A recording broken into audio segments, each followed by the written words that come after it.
Magandang araw sa lahat, magandang araw, magandang gabi, magandang tanghali kung ano man ang inyong sitwasyon diyan.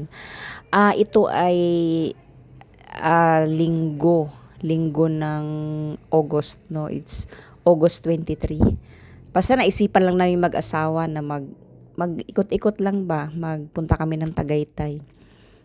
Umalis kami hapon na rin, mga 4:30 na, hindi na mainit kasi maaraw nung panahon na yun. Ikot-ikot lang kami hanggang sana dito kami nagawi sa JT's Manukan Grill. Yan. So tinry namin. Pinapili ko siya, ayaw niya ng iba ng mga manok. Gusto niya yung bok choy. Ayan. So nag-order kami ng bok choy. Isang order lang kasi good for 2 to 3 persons na raw. Pero pag malakas kang kumain, isang tao lang talaga kakain. So parang ayaw ko na rin kumain ng marami kaya yun, nagbatsoy lang kami tapos extra kaldo. Ganun lang guys, parang may dahilan lang kayo ba para lumabas. Actually, bago kami dumating dyan is umulan. Nagpahinga kami ng konti. Wala, ikot-ikot lang.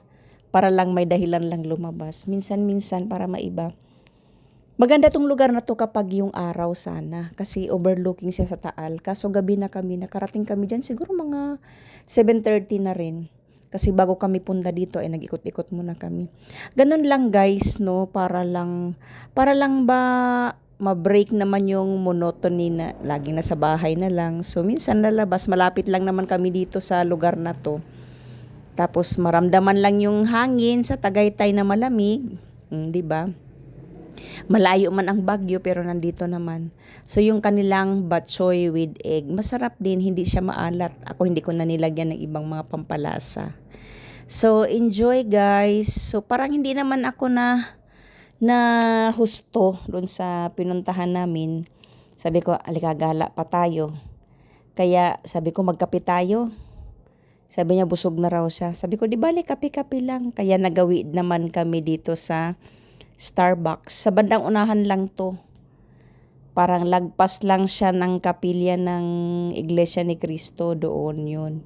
Ito yung Starbucks na may pababa. Overlooking, maganda rin dito guys kapag araw-araw kayo pumunta. Pero hanga ako kahit gabi na, ang pila pa rin ng tao. Diyos ko, pila ka pa rin.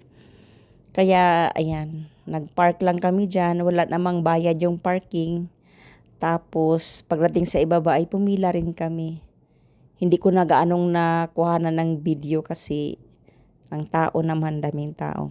So, yun lang guys. Ingat. At sa puntong yan ay malapit na rin kaming umuwi. Ito, ayan, in-enjoy muna namin yung aming na-order. So, nag-order lang kami ng less sugar na sa kanya cappuccino, sa akin. Ano ba yun? Basta less, walang caffeine kasi hindi ako nakakatulog sa gabi. So yun lang guys, na-share ko lang sa inyo ang isa sa aming ito yung latest ride namin ng aking asawa. So kailangan lang talaga may time na ganito, paminsan-minsan para, pampatibay. Pampatibay ng samahan. Hindi, lang yan. Para lang ma-relax. Ma-feel mo lang yung lamig.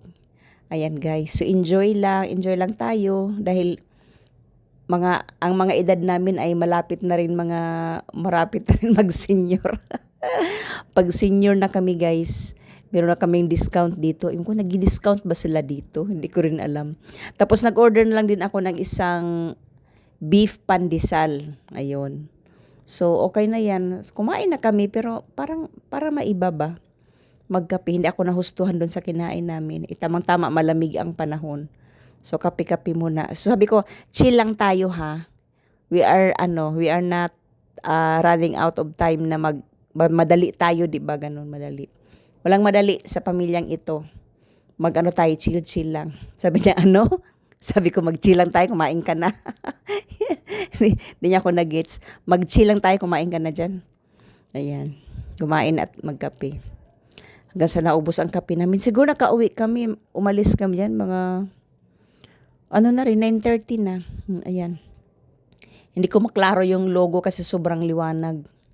So ito ay sobrang pababa, matarik pababa, pagtaas naman paahon. Sa kabila yung entrance, sa kabila yung exit. Malawak siya guys, meron siyang underground pa, meron pa sa baba, meron pa sa taas. Malawak talaga as in. Kasi ano to eh, parang dayuhin din dahil nga sa overlooking siya. Yung iba dito, pamilya, ayun, magsama-sama. Kaya, kung magawi kayo dito, dala rin kayo dito. Thank you so much guys for watching. At shout out sa aking mga channel members, Philippine Islands Adventure Milo USA, Beans Boy, Mama Jo, The Motivation Collective, at si Simply Me Vlogs. Maraming salamat sa inyong suporta. Thank you. Bye-bye.